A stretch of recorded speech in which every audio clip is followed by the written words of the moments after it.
আসসালামু আলাইকুম। আজকে আমরা ইন্ড অফ ফাইলটা দেখবো। ইন্ড অফ ফাইলটা কি? আমাদের যখন হচ্ছে যে স্ট্রিংটা ইউজার থেকে ইনপুট নিতাম, তখন আমরা সিঙ্গেল লাইন ইনপুট নিতাম। বাট আমাদের যদি ইউজার থেকে মাল্টিপল লাইন ইনপুট নেওয়া লাগে, তাহলে আমরা কিভাবে করব? তো আমরা ফার্স্টে কিভাবে করতাম, আমাদের সি স্ট্রাকচারের কোডটা নিয়েছি এবং আমরা একটা, যেহেতু এটা স্ট্রিং করবো, সো ক্যারেক্টার টাইপের একটা অ্যারে আমরা ইউজার থেকে ইনপুট নিব। যার সাইজ দিয়েছি 100, এবং এটা হচ্ছে যে আমরা ইউজার থেকে ইনপুট নিব। সো গেটস দিলাম এবং এটা আমরা প্রিন্ট করে দিব। স্ট্রিং এর ফরম্যাট স্পেসিফায়ার হচ্ছে %s এবং আমাদের অ্যারেটা হচ্ছে এ। আমরা যখন এইভাবে আমরা ইউজার থেকে ইনপুট নিতাম, তখন জাস্ট সিঙ্গেল লাইনটা আউটপুট হিসেবে আসবে। আমরা দেখতে পাচ্ছি এখানে মাল্টিপল লাইন ইনপুট আছে, বাট আমাদের এখানে আসতেছে জাস্ট ফার্স্টের সিঙ্গেল লাইনটা। এখন আমি কিভাবে এই ৩টা লাইনই আমার আউটপুটে আসবে, এটার জন্যই আমাদের ইন্ড অফ ফাইলটা হচ্ছে যে আমাদের ইউজার যতক্ষণ ইনপুট দিতে থাকবে, আমাদের ইনপুটটা ততক্ষণ ইনপুট নিয়ে প্রিন্ট করতে থাকবে। সো এটাই আমরা কিভাবে করব, এটাই হচ্ছে যে ইন্ড অফ ফাইল।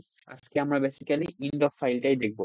ইন্ড অফ ফাইলটার জন্য জাস্ট আমাদের হোয়াইল লুপের মধ্যে একটা গেটস দিয়ে দিব। গেটস দিয়ে যেটা করতাম, ইউজার থেকে ইনপুট নিতাম, পুরোটাই হোয়াইল লুপের মধ্যে রাখবো এবং আমাদের প্রিন্টএফ করতাম।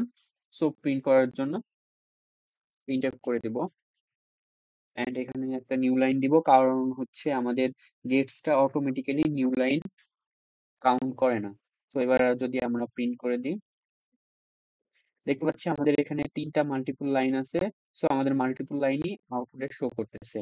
আমাদের আগে যেটা হচ্ছে যে সিঙ্গেল লাইন, মাল্টিপল লাইন, আমাদের আগে যেটা হচ্ছে গেটস এন্ড প্রিন্টএফ দিয়ে নিলে আমাদের জাস্ট ফার্স্টের লাইনটা আউটপুটে নিত, বাকি দুই যে বাকি যে মাল্টিপল লাইন গুলো ছিল সেগুলো স্কিপ করতো।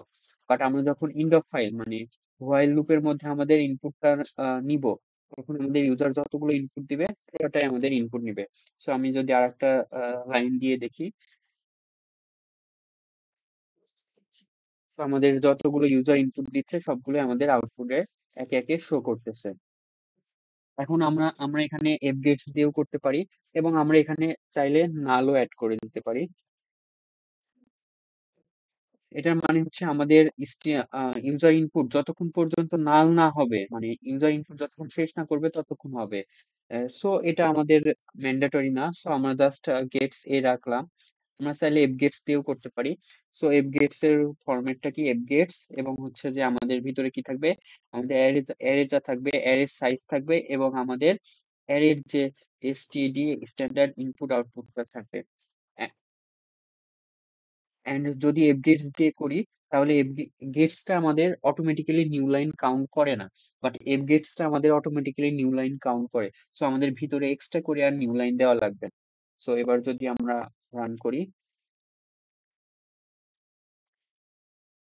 দেখতে পাচ্ছি যে ঠিকঠাক প্রিন্ট হয়ে গেছে।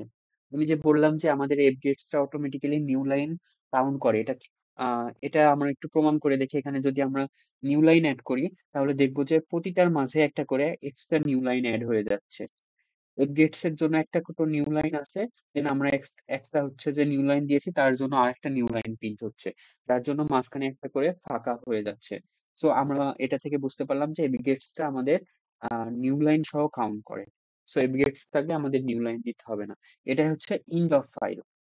ইউজার যতক্ষণ ইনপুট দিবে, আমাদের ততক্ষণ ইনপুট নিতে থাকবে। এখন যদি আমাদের টোটাল কোডটা হোয়াইল লুপের ভিতরে করি, তাহলে আমাদের পুরো কোডটা ইন্ড অফ ফাইলের মধ্যে চলে আসবে, মানে আমাদের যতক্ষণ ইউজার ইনপুট দিবে ততক্ষণ আমাদের ইনপুট নিতে থাকবে।